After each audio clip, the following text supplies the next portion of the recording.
everybody, this is Richie from the Metal Cell podcast. I'm delighted to welcome three members of Old Season. I have Jimmy Blanchfield on guitars, Dave Copley on bass, and John Bonham on vocals.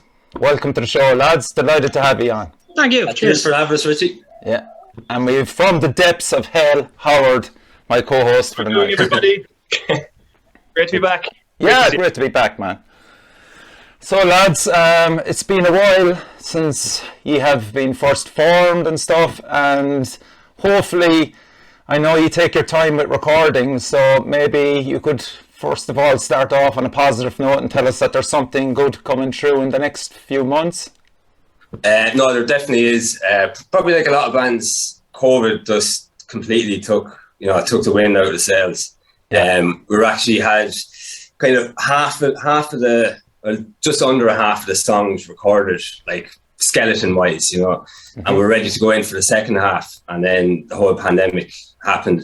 I remember during the break in the first lockdowns, we kind of thought actually we might be getting back to normality. I remember doing a couple of days in the studio, finishing off the rhythms, and then back to square one, and it was just a fucking nightmare then.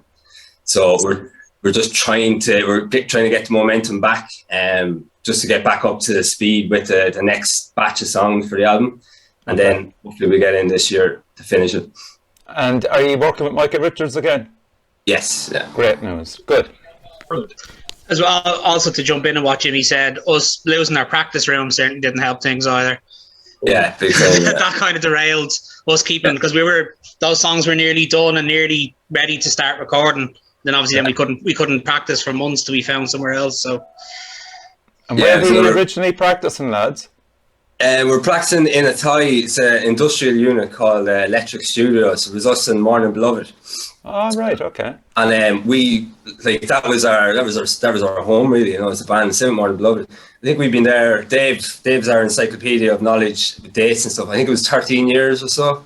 Yeah, it's about 13, 14 years. I think it's about 2007.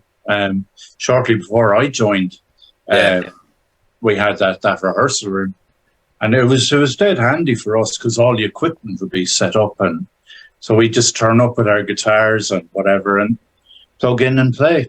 Yeah. So it was like, it could be was a minimum once a week, being there twice depending what was coming up like, and that was a fair point from John. That was completely gone. That knocked us out as well. So and what happened to it? Was it sold on, or what happened? Yeah, well, pretty much, because during the pandemic, over the 2 years, now we didn't deal with the lease such as one of the lads from Morning Beloved, but I think kind of what it was she was looking for rent for the 2 years that we couldn't legally use it. Okay. And then the lads were like, no, like, we haven't been able to use it, like, why would we pay you rent? So she was like, well, we'll just move on and I'll find someone else to take the spot, like. So just kind of amicably bowed out. And did somebody come in and pay that then as a rehearsal space, or what did they do? No, it's relet as something else, some other business unit. So yeah, we on the estate there was different kind of workshops, wood workshops. I think there was a mechanic down the road. So there's a few people had eyes on it, no doubt, over the years. Yeah, I mean it was a big unit, like, it's 2 floors. Like, to be fair, what we were using it for was underutilizing the building really, because it had a lot more potential to do a lot more. Like, you probably could have put 2 or 3 rehearsal rooms in there. Okay. But the fact that the 2 bands, like, we were able to pay the rent together, we were just happy enough keeping it amongst ourselves. We didn't have to worry about gear, being taken or anything. So we just left the stuff there. It was handy out. Yeah, something similar happened up in Dublin Hill, Howard, didn't it? Look, I can't really speak of much of it because things are at a level at the moment where everybody's communicating and everybody's on the same pase for now, and things moving forward are looking okay. But I'm sure at some point they're going to come on here and explain what happened. But it was far more aggressive than that. We nearly lost everything. But I remember the feeling of that, of just, we be like ourselves. We're there since 2008. I'm up there 4 or 5 times a week at least with somebody, or somebody else is up there. We use it all the time. All our gear is set up there. And fucking, we were very close to losing it. I just remember that feeling of, oh, fuck. This is almost devastating, But fuck, I can only empathise with you. We're lucky that we're still able to go up there, but I can only imagine the amount of bands in the city that would be gone if that place disappeared, Yeah. Oh, How many are using it roughly, Howard? At a rough guess, 30 bands? 50 at a guess. 50. If you're breaking them in bands that are associated with metal, maybe 9 or 10. You know, it's a lot of people and a lot of part timers go up there to rent out the rooms on a daily basis, kind of thing. Where they're full term, so we're there 7 days a week. Yeah. But it was nasty business, and fucking, there's a bit of a gag order on it for now, I think. Right. But I think at some point, I certainly will be speaking about it. But at the moment, no. Yeah. But I can certainly empathise with you lads. I felt that it was almost a devastating blow at the time. So, you know, how are you keeping to go forward? Have you found somewhere new to play in, or? Well, we're still kind of looking if we can find somewhere similar that's just ours, that we don't have to share, you know. But it's not as easy as I thought it was going to be. I just assumed it was going to be like fucking sheds somewhere that people wouldn't mind renting out, you know, that was disused. But that's not the case. I mean, I never took into consideration insurance, and if people don't know you, they're worried about liabilities and all that kind of stuff. So at the minute, we're one of the lads from Picture This, Cliff Dean. He's a great studio set up out in his house, so he's given us use of that. Okay. No, it's like it's great for now, but it's still not ours. You know, Yeah. he has other people in and out there, so he does give us first dibs on dates, but you know, we can't really leave our stuff there because other people need to use it as well. And how many of you are living outside of Dublin?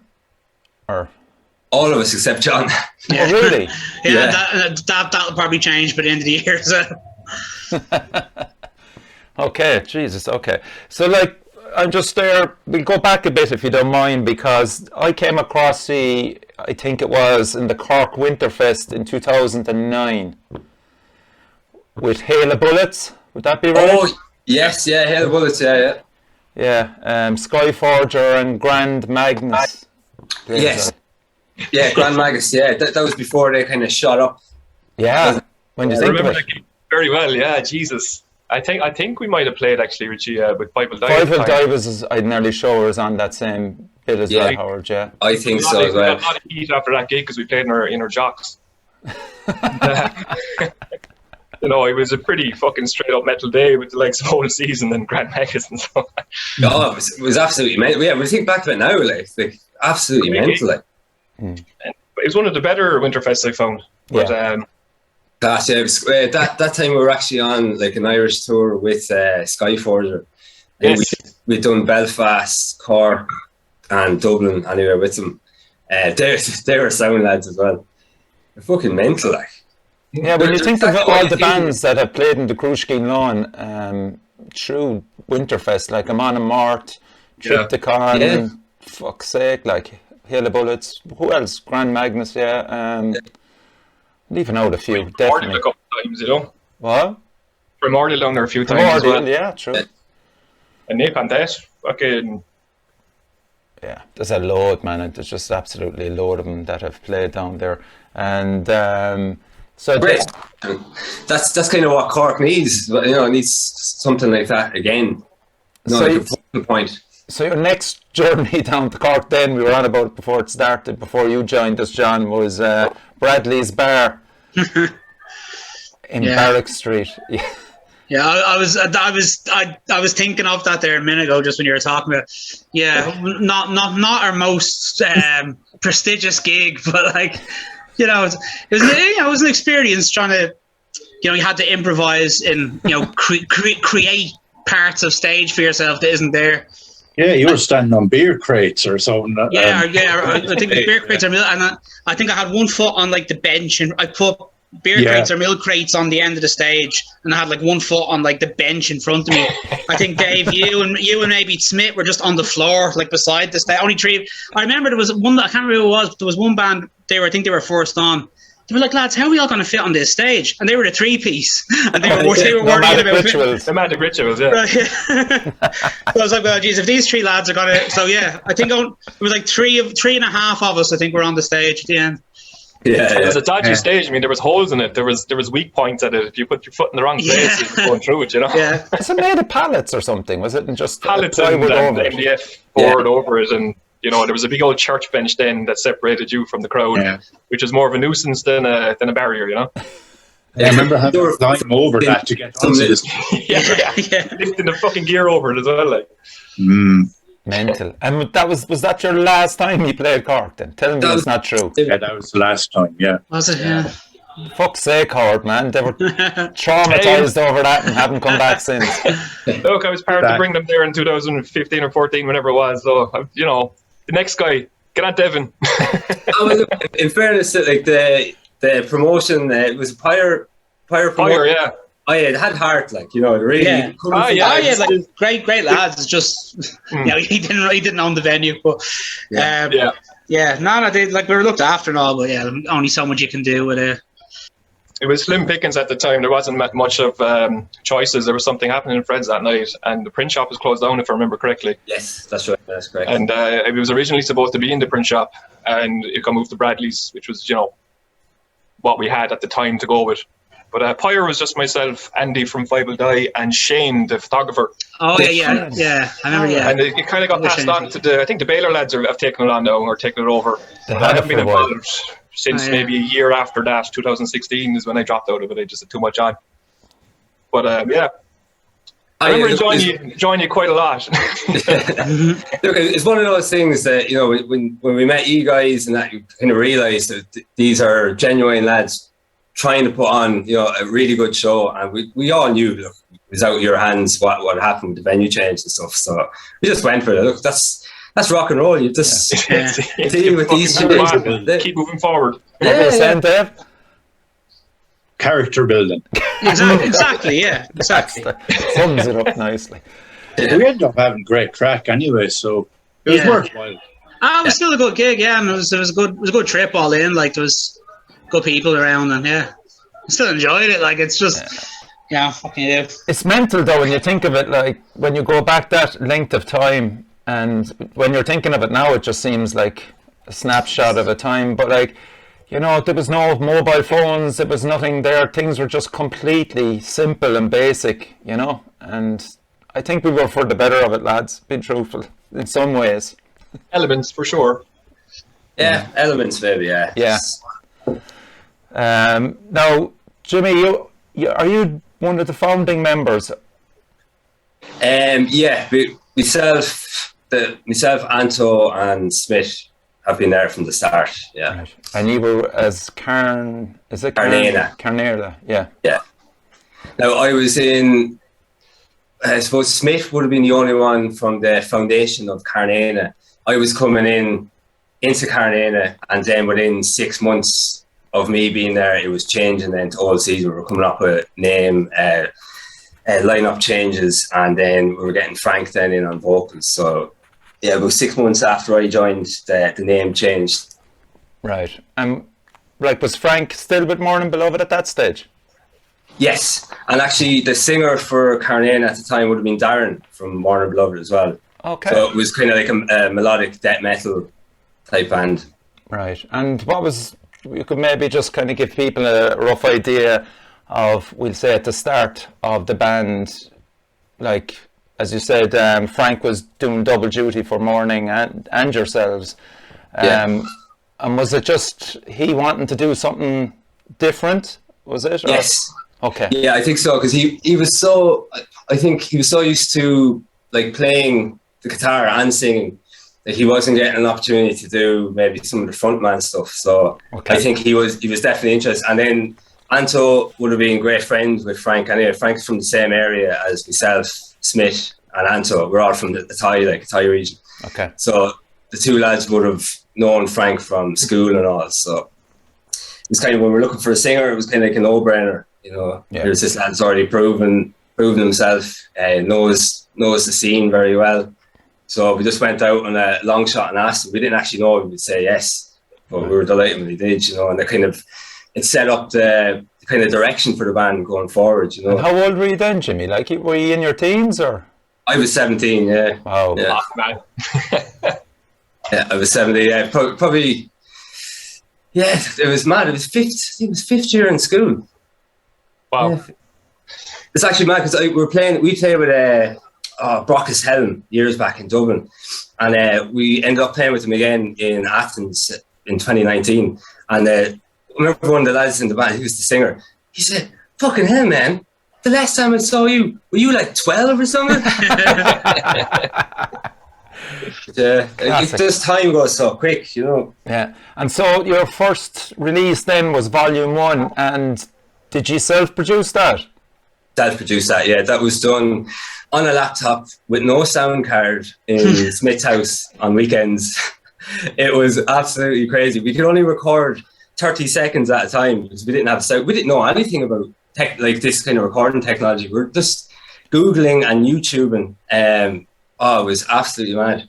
I think it was Cubase or something we were using and figuring it out as we were going along. Wow. That was 2004, was it? Yeah. Jesus Christ. Yeah, no, the drums were done in the studio somewhere in Dublin. So you just didn't have the cash really to get some kind of produced effort in the studio or what, to rent it out or? I don't know if it was the cash or just pure ignorance. Thinking, why do we need to pay someone to do? We could do this ourselves. And then everyone just got on board. Yeah, so why can't we do it? Can't be that hard. What were you doing, Howard? Weren't you doing something crazy like that as well, that you would do something every 30 minutes? I remember you what was that? I remember when recording software first came along, and I was playing with a guy called Dave Murphy at the time, who went on to be in Queen Kong. He's living in Berlin now.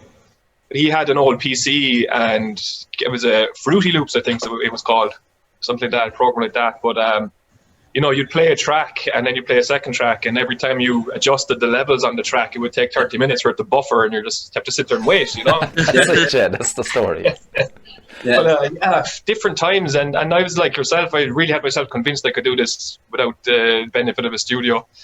Yeah. And it was a mistake, but it was one of those mistakes where you learn a fucking lot, and it was kind of worth it, Oh, definitely. Like, even just the party and the weekend is an excuse to go down to Smith's house and literally stay there Friday, drink all through to Sunday morning, like, and a bit of recording in between. Yeah, but like even I was listening to it there on Bandcamp, and it still sounds actually quite good. Like, I mean, I wouldn't have guessed that that's how it was done at all. No, kind of surprised, Yeah, but see, as well back then, because we're all a good bit younger and probably had less responsibility. We had the patience. Yeah. It's just now, yourself, like, none of us really have the patience to sit down and record 30-second clips.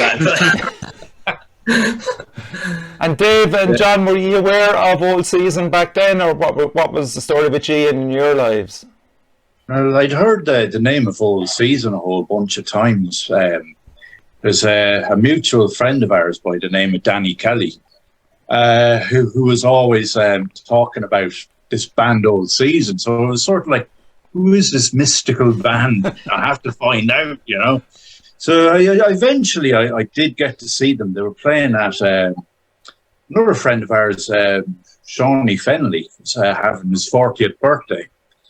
And he had the band on. They went on really late in the night. I think it was something like 1:15 or close to 2 o'clock.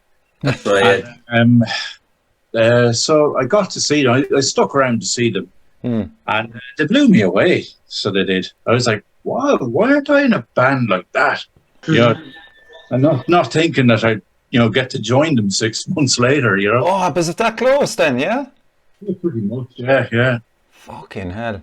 And the teams then, Jimmy, in the first EP, if you want to call it that, 6 songs really, like the lyrics alone, like below in the valley the night closes in, the evening sky falls on the remains of men wrought from the earth and burial climbs to hew ruination in these vengeful times.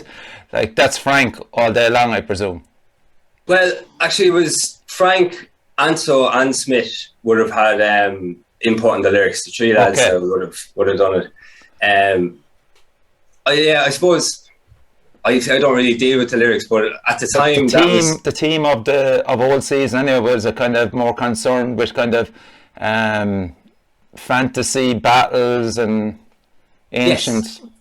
Yeah, that was kind of, that's what we saw at the time. That's where we're going, kind of an escapism. Yeah. And obviously now we kind of we play around with that as well, but we want to evolve as well. We don't want to kind of pigeonhole ourselves, into like fantasy completely, So Yeah.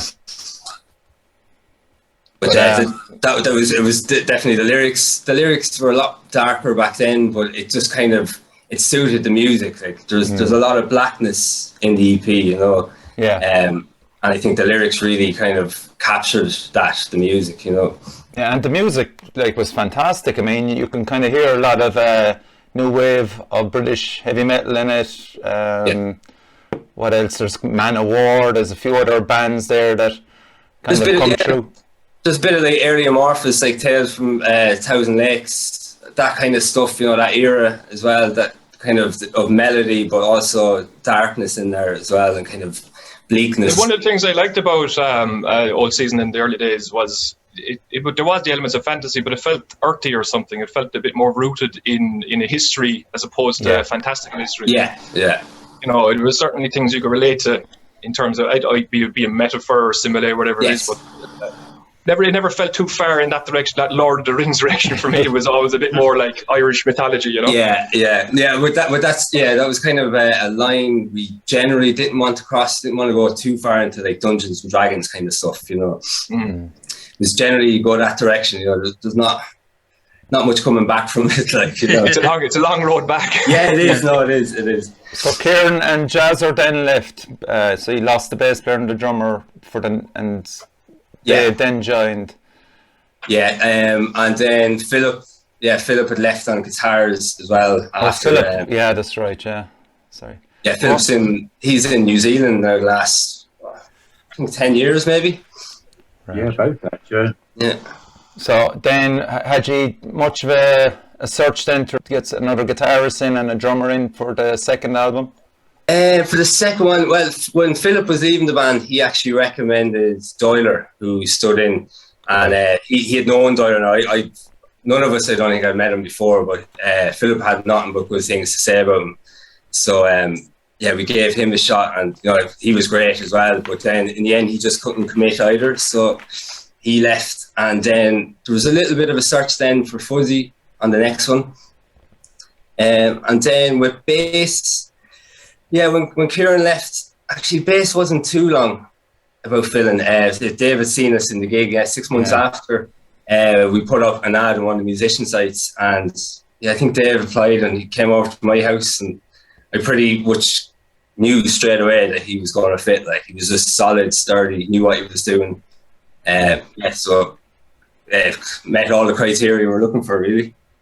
And Archaic Creation, we'll just talk about that. You went to Fold Studios in Wales. How did that come about? Was there any record labels sniffing around you at that stage? There was no. We just heard about the producer over there, Chris Fielding. Yeah. So we'd heard a lot of good things about him and about the studio. So we knew, like, there had been such a wait between Volume 1 and Archaic Creation. We knew that the next release, we wanted to put in a good bit more effort. It was like the antithesis of recording on a laptop 30 seconds ago, let's give it a go doing like proper professionally, So we'd heard a lot of good stuff about Chris and Fall Studio. So we said we'd give that a go. And it was just the experience as well of just being isolated, for 2 weeks, like in a 13th century cottage away from civilization, where you had no choice but just get on with it, like. Yeah. And do you think, as a producer, how did he suit you as a musician, as a guitarist, we'll say? I thought he was great. I thought he was really good. He put in really long shifts as well. Like, sometimes he could be doing 15-hour days, just to get things done. Now, it suited us at the time. Like, just before any of us had kids. I think Anton might have had a young child at the time, but the rest of us didn't. And we could go away for 2 weeks and do this. Now it's a lot harder, And so looking back on it now, I think it did suck out a small bit of the creativity, because the pressure was like, you had your time slot, and if you didn't get your stuff done in your allocated time slot, it's going to affect who's coming behind you. Of course, yeah. And that kind of pressure as well, you do kind of make concessions just for the sake of saving time, Okay. So you can hear a few of them on that album. Yeah, well, I don't think the listener over here, but for any of us creatively, like we probably know there's a couple of bits we could have fleshed out a bit more, but just couldn't because pressure, time constraints. Yeah, but I mean, it's still a fantastic work. Really, Oh yeah, really absolutely. got great critics. Really liked it, and I mean, it definitely brought you another few steps further up the ladder. And what bands were you looking at around Ireland and maybe in the UK at that stage that you're kind of going, well, we're nearly as good as these lads now, Can you remember back? Well, no, I don't think we were kind of comparing ourselves to anyone. Like Primordial and Mourner Beloved were at the point where they were kind of making waves for themselves. Okay. But we weren't comparing ourselves to them, and it was mainly just for ourselves, to know that we were going to put our best effort out. The album was great, look, and I think we're all happy with it, but it was just looking, if I had a chance again, there's a few parts for me personally anyway, I would have liked to spend a bit more time. And we were happy to get it done, we were happy to move on. We didn't have any expectations of what we were going to achieve from it, were we going to be touring like with Primordial or doing big European tours. It was just really a narrow-minded focus on the music we wanted to create and just getting it out there. Okay. And what tours were you being offered back then? Did you get to Greece at that stage? Yeah, no, I think we'd been to Greece maybe before that as well. Okay. We had a good relationship with Nolan, who organises Up the Hammers. So I remember going over there before Up the Hammers was actually created. Right.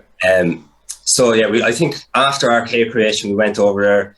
We also went to Hammer of Doom as well, which was brilliant. That was fantastic. We're playing with While Heaven Wept at that one. And then after the Hammer of Doom, we were playing in the Baroque in Rotterdam with, who was the band, Dave? St. Vitus. St. St. Vitus, Vitus, cool, yeah. They've been on our shores one or two times, to put it mildly. Yeah. Yeah, great band actually, yeah, really good. And how, kind of at that stage with Old Season, you have Primordial obviously as well. What was the scene back in Cork at that stage? Like, when you see the likes of Old Season and Primordial and stuff, the Dublin bands, you could pigeon them, the lads in there, as being a Dublin band, getting to do these shows abroad. Like, was there much jealousy going on in Cork in relation to how come there's not much of a focus down here? Or? No, I don't think it works like that. I'd imagine that sentiment is there somewhere among some people, but certainly not people I know. Always looked at the Dublin scene as something, maybe we found it a little bit impenetrable, that it was hard to get in it and to get a few gigs up there and so on. But in terms of bands going on to have success, Jesus, I mean, it's always good to see a band, regardless of where they're from on the island, do well. Yeah. And it was great. I remember Old Season. I came across Old Season through Mourning Beloved, who I fucking loved, Yeah. And I remember Frank had the refrain in one of the songs where he sang, and I remember just hearing the voice going, "Holy shit, this is outstanding. These guys should be signed." And I found out that they were, and I was like, "Oh, this is great." Yeah.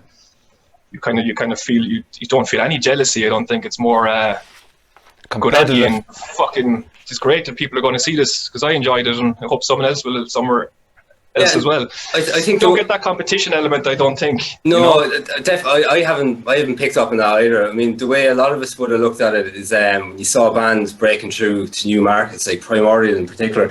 You never thought, "Oh, geez, why are they doing that? How come we're not doing it?" You're thinking, actually, the fact that they're breaking through to these new markets is going to give everyone else a chance. Yeah. Because promoters, labels, everyone is thinking, what other bands have we based in this country? Like, correct, yeah.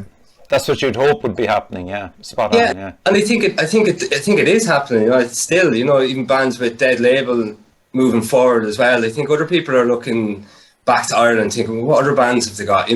Like how many interviews or playlists have you seen from other countries focusing on Irish metal because of bands like Primordial? Yeah, because of Primordial and the lads, dead label now. They're always top of the list, Yeah. So, John, I want to just go into your story now. At that stage, the lads had 2 releases out. What was your chosen band at the time, or were you gigging, or were you just still trying to find your own way in relation to what you wanted to do musically wise? Or at the time, the all season thing came along. No, I wasn't in it. I played in a couple of bands. I see. I'm just trying to think of the years working at the time. Like, yeah, I don't think I'd been playing live for about 2 years. Okay. I was getting a lot of vocal lessons, and I just started doing little acoustic gigs and stuff again because I hadn't played live in so long, and was kind of just getting back into it. And I remember how it actually came about was at the time I was trying to. I'm still hoping to come back to this. I was trying to get a Judas Priest tribute going, and I had posted.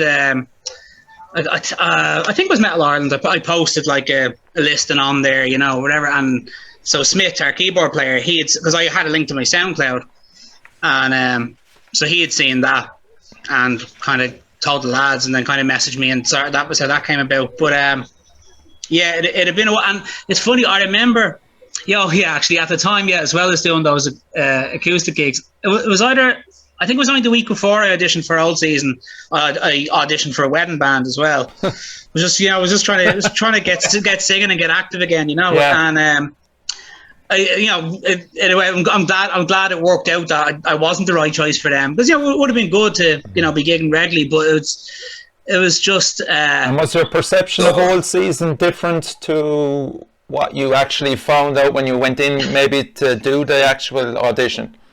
Yeah, I think I was guilty, as a lot of people were, of just thinking of them as like a doom band. Okay. Because I had seen them live a couple of times. I remember lads I supported Obituary and what was the other one? Twisted Tower Iron Cauldron, that gig as well.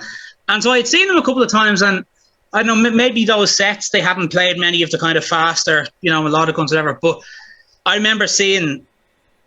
When Smith contacted me, even I was like, oh, geez, I don't know if it'd be a good fit. I was like, I love the band, but I was like, I don't. And so the lads kind of sent me a couple of songs of what they'd been working on. Okay. And I think the first song they sent is what ended up being the song Scavenger. All right. Okay. I was like, oh, this is completely up my alley. And so then I went and listened to like Archaic Creation again, and I was like, oh, this is nowhere near as doomy as I thought. The first album maybe was a bit more on the doomy side, but yeah, it was just you used the word earthy earlier. That was a very good description. I was like, yeah, it is just this kind of, it's a little bit darker and a little bit more, but it was so melodic, like, which I don't think I gave it credit for. I think like a lot of people, even since I've joined, I've had people go, well, how does that work? You sing with a doom band, because you're not really a doom singer.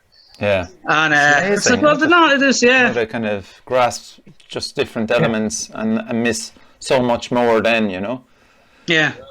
We wanted to ask you, John, just in terms of, I've listened to some of your interviews before and so on, and you talk about adopting a sort of character. Yeah. I'm just wondering, is that a conscious thing? Is it a thing that develops? Is it some sort of cosmic correspondence? Is it something you work on? Do you know what I mean? Where does it come from? Yeah, it's probably something I worked on just because I'm in kind of everyday situations. I'd probably have to be like quite introverted, and on a bad day that would evolve into like a crippling social anxiety, So I think you kind of had to. I remember seeing like even the likes of like you wouldn't think of it because some of the likes of Freddie Mercury apparently was quite. He wasn't a very loud person in like day to day. He just kind of had to play a bit. So yeah, it's kind of like that. It was. At first, I just kind of had to do it so I wouldn't be in my head too much while I was singing, Yeah. So I wouldn't be like, because sometimes in the studio, I find especially I like judge myself as I'm singing, but if you start doing that during a gig, it's not gonna go too well. So yeah, I think it started as just a way of. I just had to stop being myself. No, I probably still am. I mean, some of the fucking shite I come out with on stage, like that's. I never plan what I'm going to say, how I'm going to introduce songs, how long I'm going to be talking. So sometimes I even like surprise myself with what I'm about. But it helps with the singing as well. Like if you. For me anyway, I don't like going to see a band that are just kind of pedestrian. It's just they're there and they're singing the songs, and it's just, so even if we are only playing a venue to 100 people, I still like to treat it like we're in fucking Madison Square Garden, you know, Yeah. and just go all in. It's recent gigs, especially on the song Prowler. I've been starting to scare myself a bit. I'm really getting into that song again recently, and Yeah. I've started doing this thing where I don't have a mic handy, but instead of holding the mic like this, I'm holding it like a knife, and I'm like I'm acting out like stabbing the crowd during the song. But I'm really getting into the last couple of gigs. I've had to apologise the second the song is over. Just be like, okay, look, we're all right. Well, there's screams of pain as he cuts you down, cuts your hand, and burns you to the Exactly, ground with a microphone. Yeah. In fact, the last gig we did in Templemore there, I was just using the monitors, but I couldn't really hear myself. I was like, I usually use in-ears, but like for a festival and stuff, it's like, no, I'll just use the monitors. But by the last two songs, my voice was starting to crack a bit. And there's actually Jordan Prowler. I usually, that last one, I just change it a bit. So it's like, burn you all into the fucking ground. But my voice cracked and it's like, burn you all into the fucking ground. But it sounded like I was just trying to be real, like, theatrical about it. But yeah, my voice just cracked because I was shouting too loud. But I mean, Julie, going back to like kind of when Frank left and suddenly John arrived. I mean, Well, I would say that's suddenly. not normal. Suddenly. Yeah, but no, suddenly now put it into context, it's about 3 years. Yeah. Yeah. But I mean, yeah, fair enough. But like, still to get Yeah. a quality Although it- vocalist as John is just very No, hard. it was absolutely amazing. And to be honest, towards the end, before John like revealed himself to us, we were kind of settling on the idea of having a totally different type of vocals. You know, there wouldn't be a patch on Frank or John. Yeah. Just, you know, we were going to go down the kind of the Sabaton route. We are going to try and write the music around hooks that could be singable for someone who doesn't have the vocal range. You know. Oh wow! Yeah. Okay. And You're seriously thinking about that? Yeah. well, we were going to have to, you know, to survive, because the way the songs were constructed, like we couldn't keep writing songs the way they were with someone who didn't have that kind of vocal range, you know. Yeah. The songs were quite complex, you know, and if you have someone with a very flat range, those songs get very boring. You know, it just takes away from the dynamics at all. Of course. You rely on the vocals to kind of create dynamic within the song. And also, I mean, look, there's levels to this thing, and Frank was the best. Like, he was up there fucking looking down at everybody else in terms of talent. He was a fantastic vocalist. A very, very hard thing to move on from. Absolutely, yeah. Like we were all flabbergasted when John came. It was like a gift from the universe. Like, where the fuck did this guy come from? You know? Yeah. And that really, you know, it changed the game. It gave us such an injection of positivity and hope that we could go back to writing the songs, those kind of like epic structured songs that we want to do. You know. So had you the likes of Elegy and Nevermore wrote when John came on board? Elegy, Yeah, we did, yeah. Yeah, We would've, we had a lot of them. We had a lot of them written, but like John was able to come in as well and kind of structure the songs, you know, to suit himself as well, which is kind of what we needed, you know. Yeah. So it was definitely the icing on the cake, because he's a musician and a creative as well. So the more people you have working on songs, like the better it's going to be. Absolutely. Well, I'm going to play an extract of Elegy here.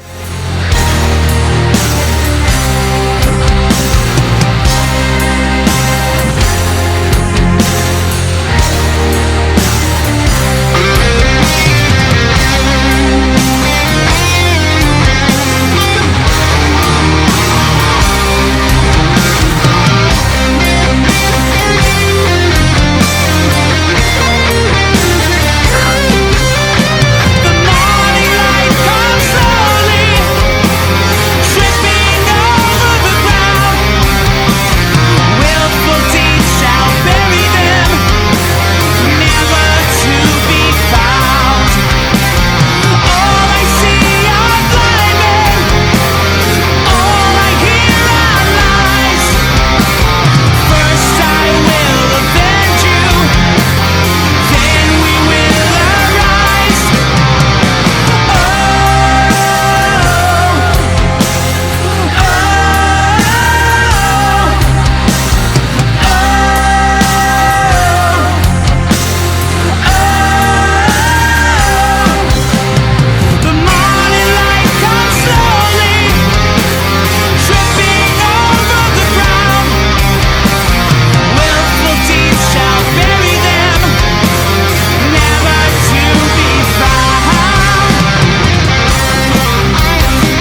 incredible musicianship, Howard.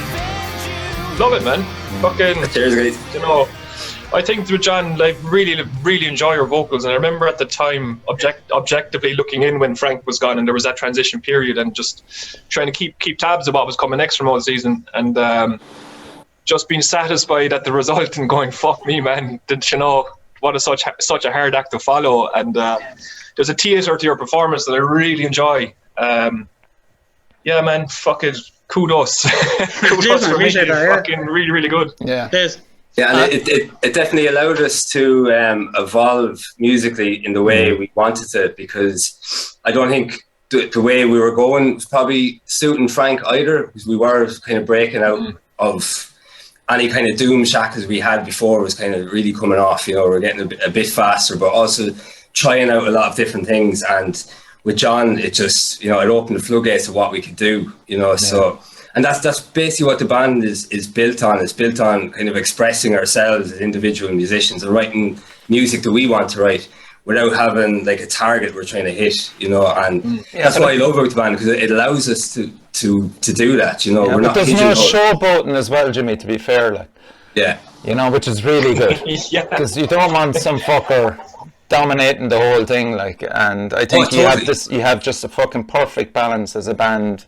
And that's what's exciting about it, is like when you listen to it, you can see there's room for this sort of I guess I call it something else, big performance maybe, but it's just so honestly delivered. I really love it. I really do. It's always a gentle surprise catching up with all the season, because it's never what I expected. You know, it's never how I remember it. Like, well, I like to think as well, you know, even all the years on, that everyone who comes to see us, you know, to see how genuine we are, and also to see the genuine respect that we have for like each member. You know, we all we respect ourselves, like respect each other, and that really shows through in the music as well. You know, because we're giving each other space, and that's why we've been together for so long. Even going playing every week, practicing without a singer for 3 years, I think is kind of testament to how much we love doing what we're doing. Yeah. And even we had no hope of really getting anything recorded or gigging, but we still just loved meeting up in a room every week. At one point, there was only the four of us, you know, for probably a year, just meeting up and jamming and getting some new tunes out together. yeah, and like, when did Pure Steel come on board? That was, was just about 6 months before we started recording Beyond the Black. Around the middle of 2016, Yeah. we made contact with them. All right, And okay. we sent on, by that stage, we'd recorded Beyond the Black. So they liked the recording, and they said, right, well, we'd like to release this. So we signed with them. Oh, It seemed like a good deal as well. So yeah. Was the Beyond the Black title a tribute to Metal Church, or was it just something else entirely? It was, we were just kicking around a load of different names, and the things like the kind of themes of light and black kept coming up. So I think at one point a light and the black was suggested, and then we're like, oh, well, that's that's already a rainbow song. And and then even I think we probably did land Beyond the Black. Maybe we were like, oh, well, there's a band called Beyond the Black as well. But I don't know, it just seemed to be the one we all agreed on the most, you know. Yeah, it was, and it was good representation as well of, I suppose, lyrically what was going on as well. You know, there's a lot of, I suppose John's more qualified to speak about it, but lyrically there's lots of themes of, you know, inner turmoil and stuff in it. And I suppose the title Beyond the Black kind of reflected kind of more of an optimistic shade and an outlook in a bleak situation, you know. Right. And quite strangely relevant now, you know, with the COVID time. There you go, like, Jesus, you beat me to the punch, to beat, Jesus. Like us coming out of the lockdowns, you know. Yeah, that's that. Yeah, that cover is that guy going out for his first drink in about 8 months. And how did you come across Marcus Vesper, the artist? Brilliant job. Yeah, that was through Pure Steel. So okay, they recommended him. Yeah, they kind of commissioned. They wanted to have a little bit of control on the artwork, so they suggested him, and kind of we were going back and forth with him with our ideas, and he was sketching it. Yeah, Yeah, he Really didn't good do you artist. wrong. He didn't do you wrong. Certainly No, not. that's Perfect. yeah, and what's brilliant is, I mean, that we should upload it somewhere someday. That from start to finish was Jimmy did a mock up about, I don't know, 2 or 3 years before, and more or less where that logo was and where the person, I think originally Jimmy's mock up, it might have been someone in like a corridor of a church, and there were a few windows at the side, Yeah. but it was more or less exactly what the original idea was. So he added some stuff like all the kind of the tortured faces in the walls and everything was his idea. That was brilliant. Like, Yeah. but it was like he was kind of cool he knew the idea we wanted to have, so he didn't really change it. He just kind of improved on it. Yeah, you know? he enhanced it. Yeah, he did, like the format. Yeah, we come up with really like visually the angles and kind of basic concept, and he went with that as well. And he saw where we were coming from. I think we might have sent him on the lyrics as well, just so he understood, you know, where it was coming from. So yeah, really good guy to work with. Again, like ourselves, there was no kind of egotistical prowess in it. Like, no, like we weren't competing, we weren't clashing egos, stepping on toes. So it's great when you have that kind of creative flow. You know, it's brilliant. And chemistry. I mean, and absolutely. like, Michael Richards did a fucking champion job on production. Myself and Howard talked to Brad Boatwright as well about the importance of getting a good mixer and to master it as well. So you went to San Francisco. How did that come about? Well, we used him for Arcade Creation as well. Oh, so, did he? Okay. Yeah. Because Chris, when he was doing Arcade Creation, he said he could do it, but he was recommending that mastering is done somewhere else. Yeah. And I think it's just to get an objective, another person outside of that process, another fresh pair of ears coming in. So I think it could have been him who recommended your man in San Francisco, and he was really good. Like he's got some top artists as well in his portfolio he's worked on. Really efficient, really quick. So we said there's no point not using him for this one because he's so good. And yeah, very reasonably priced, and he'll give you draft ideas. If you do want to change it, you know, you can have that back and forth with him as well. You know, so very. And was there much? I doubt it. Was there? No, I don't think there was much. Maybe second draft, I think he might have got it right. Yeah. Wow. Isn't that great? Absolutely. Fucking no drama. Fantastic. Okay, Yeah, no drama whatsoever. You want? I'm gonna get in one more track off it, and it's probably an audience favourite anyway. Nevermore, certainly one of mine. But one of ours as well. Yeah, it's a band favourite, sure. Yeah.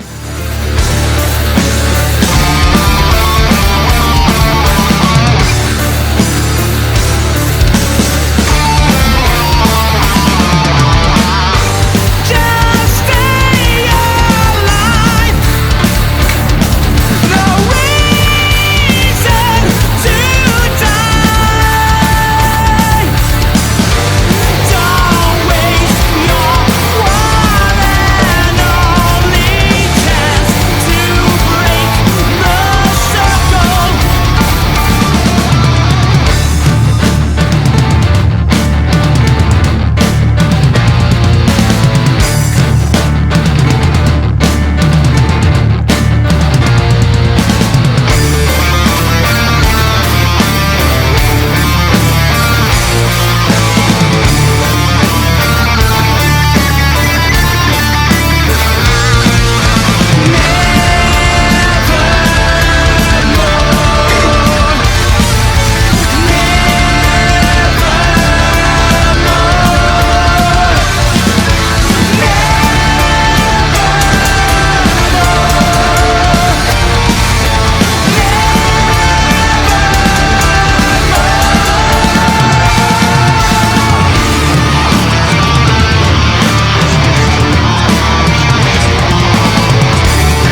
You're under no pressure to beat those songs, lads. No pressure. I'll be very optimistic.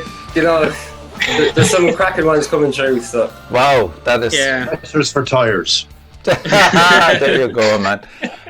Like, do you think you're at the stage now where you've defined your style, or will the next release do that for you? well, I like to think that the style is always going to be evident. You know, when you hear a song, you're going to know it's us. But Okay. that doesn't mean it's going to be like the same style. It's not going to be the long songs all the time, or, you know, we're going to change it around a bit. You know, we like to have that flexibility. Ever make the same album twice, basically. Yeah.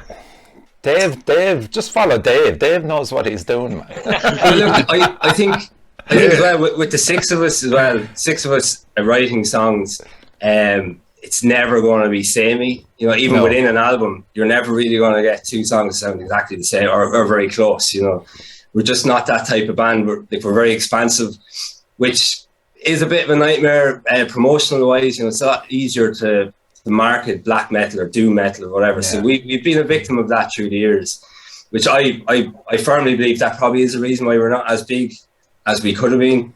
It's just we're very hard to market. You know, we call ourselves epic metal because we like to think it's a bit more expansive. But like a lot of people have said, you know, if you could just knuckle yourselves down to sticking to something, you know, doom or traditional or whatever, you know, but you get much further much quicker.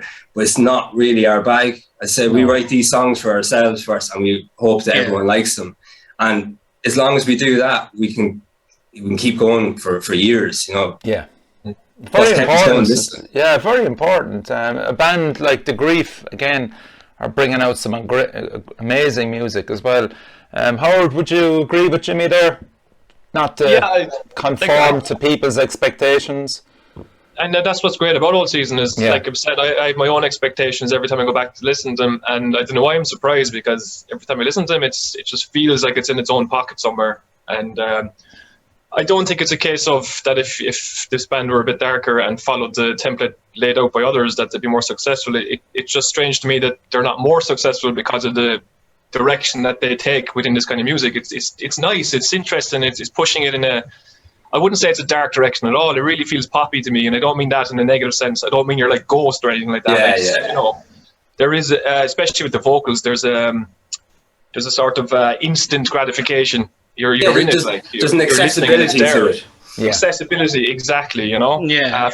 And I don't know. It just feels like it's you put this genre in your own pocket a little bit, and that's what I like about this band. You know.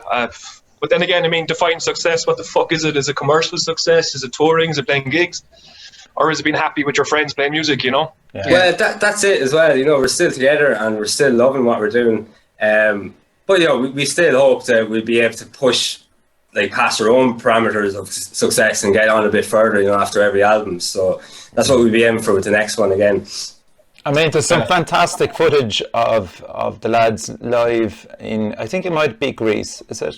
Lads on YouTube. Greece, I think it is. Yeah, Anybody watching this or listening to this, check out Old Season on YouTube. How would they find it? Is it just what is it? It's Old Season Up to Hammers. Up to Hammers, yeah, man, and it's just absolutely fantastic to watch as a live entity, more so than as a recorded entity as well. You really bring it to the crowd and everything on it.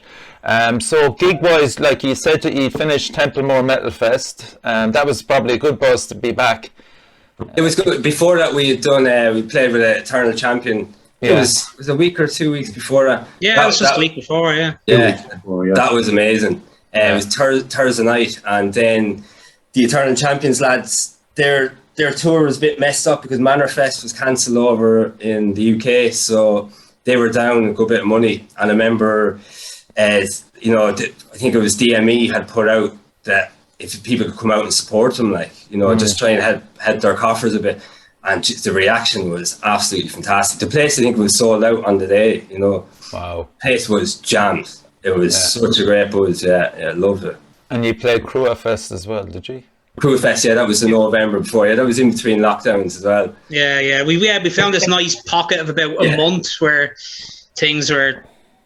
Yeah, there was. I think gigs only opened up a few weeks before, and then they were closed. They were closed again before Christmas. You played with God Lone, I think, actually, didn't you? In Event Social. Yeah. Two Tales of Woe. Two Tales pulled out. It was God Alone, and I can't. Ravenlight. Yeah. Yes, that was it. Yeah. Yeah. So I mean, like, moving forward now, what's more important to you? Get the album done and dusted, or have you got another 2 or 3 gigs that you might want to shed a bit of light on here, or what's going on with you? No, I think at the moment it is just knuckling down and get this record finished, and then I think the gigs kind of naturally happen then around that, after it. So, look, with the COVID situation as well, it's very hard to organise a gig this year because nearly every band is suffering from COVID delay. Like, most of the gigs that happened were gigs that should have happened over the last 2 years, So we're just glad to get a couple in, when we could. But in terms of planning something new, like it was very hard this year. You can see yourself the amount of gigs that are just crumpled in together. It's just trying to get all these 2 years of backlogged gigs out there. Yeah. I think it's actually hit saturation point too fast. Yes. Too fast, and it's in danger now of just falling down on itself. It's great while it lasts, but fuck it, it's not sustainable. But so it's probably the perfect time for us now. Just try and knuckle down, finish the record, and then by early next year, hopefully we start venturing back out again live. Now that's not to say if a gig came up, in a couple of months, supporting a big act, whatever, we're always open to it. Yeah, that's great, man. Yeah. Okay, lads, that's it. Listen, it was an honour to have you come on the show, man. I'm just thrilled that you did, and we're massive fans, myself and Howard. Absolutely, and, I got the message the other night. And he just breaks. Has he broken up? He was so excited. I was excited. I was fucking excited. You're still there, Howard. Come back to me, please. He's there. Black hole of communication. I think Howard, they just probably put on Love Island. So Jimmy, Dave and John, thanks a million for taking the time to come on the Metal Cell. Really appreciate it, and best of luck with the future, and anything we can help you out with promotion wise in the near future, just give us a shout. We'd gladly help. Thanks very much. It's been really cool. Stay in touch, guys. Thanks a million. All the best, lads. Cheers. And crucially, support your local Metal Cell. Bye. Cheers.